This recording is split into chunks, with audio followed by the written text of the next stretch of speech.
De Fabri presenta Isola Tutto, il kit fai da te per isolare il cassonetto di casa tua da caldo, freddo, spifferi e rumori. Non necessita di opere murarie.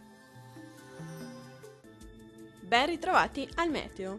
Nel Veneto cielo nuvoloso o molto nuvoloso, con probabili precipitazioni deboli e diffuse tra il pomeriggio e la sera. Non si escludono locali nevicate fino a quote collinari. Temperature minime intorno ai -3 e 0 gradi, massime tra i 3 e 6 gradi. Vediamo che tempo farà sul Friuli Venezia Giulia. Il cielo si presenterà variabile al mattino, nuvoloso o coperto dal pomeriggio con probabilità di qualche precipitazione locale in serata.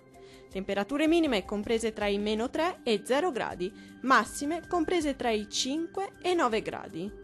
Vediamo infine la situazione meteorologica del Trentino Alto Adige, alternanza di sole e nubi per tutto l'arco della giornata su tutti i settori. In serata possibili precipitazioni ovunque. Temperature minime comprese tra i 4 e 5 gradi, massime oscillanti tra i 10 e 12 gradi.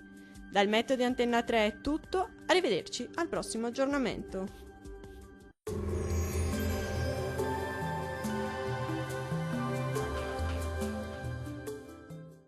De Fabri presenta Isola Tutto, il kit fai da te per isolare il cassonetto di casa tua da caldo, freddo, spifferi e rumori. Non necessita di opere murarie.